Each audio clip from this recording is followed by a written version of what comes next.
ভারত ও বাংলাদেশের সীমান্তে নতুন উত্তেজনা সৃষ্টি হয়েছে। ভারতীয় সীমান্তরক্ষী বাহিনী বিএসএফ পশ্চিমবঙ্গের মালদা জেলার বৈষ্ণব নগরে কাঁটাতারের বেড়া নির্মাণ শুরু করার চেষ্টা করলে বাংলাদেশের সীমান্তরক্ষী বাহিনী বিজিবি তাতে বাধা দেয়। এই ঘটনায় দুই বাহিনীর মধ্যে উত্তেজনা বাড়ে।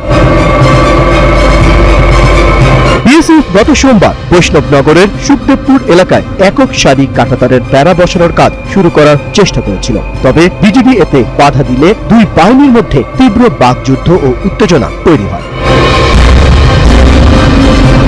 পরদিন মঙ্গলবার সংক্ষিপ্ত সময়ের জন্য কাজ শুরু হলেও বিকেলে দুই বাহিনীর পতাকা বৈঠকের পর নির্মাণ কাজ আবার স্থগিত করা হয়। এরপর থেকে বিএসএফ আর নির্মাণ কাজ শুরু করতে পারেনি। বিএসএফ এর কর্মকর্তারা জানিয়েছেন, ওই এলাকায় বেড়া দেওয়ার কাজ অত্যন্ত জরুরি নয়, তাই তারা উত্তেজনা এবং সংঘাত এড়াতে কিছু সময়ের জন্য কাজ স্থগিত রেখেছেন।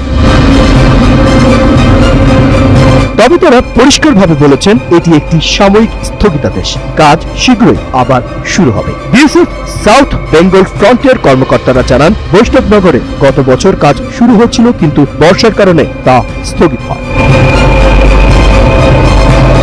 এক কর্মকর্তা বলেন, এটি নতুন কাজ নয়, কয়েক মাস ধরে খারাপ আবহাওয়ার জন্য স্থগিত ছিল।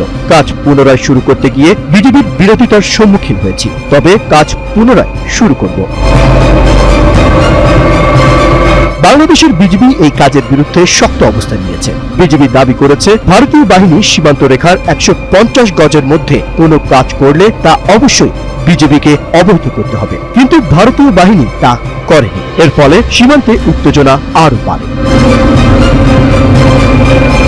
এরপর দুই পক্ষের মধ্যে কয়েক দফা পতাকা বৈঠক হলেও কাজ বন্ধ হয়ে যায় এবং বিএসএফ অতিরিক্ত সেনা মোতায়েন করে সীমান্তের কাছাকাছি ক্যাম্প অফিস স্থাপন করে। 24 ঘন্টা টহল ও নজরদারি চালানোর সিদ্ধান্ত নেয় বিএসএফ, তবে বিজিবি শক্ত অবস্থানে থেকে তাদের কোনো কাজ করতে দেয়নি।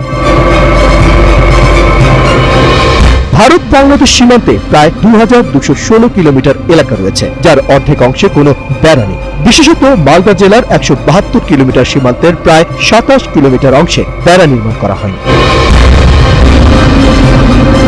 এমন পরিস্থিতিতে দুই দেশের সীমান্তে উত্তেজনার বিষয়টি আবারও সামনে এসেছে। বিশেষ করে বিজিবির দৃঢ় অবস্থান এবং তাদের শক্ত প্রতিরোধ বিএসএফ এর জন্য চ্যালেঞ্জ সৃষ্টি করেছে। সীমান্তে উত্তেজনা কমানোর জন্য দুই দেশের মধ্যে আলোচনার মাধ্যমে একটি শান্তিপূর্ণ সমাধান খুঁজে বের করা জরুরি।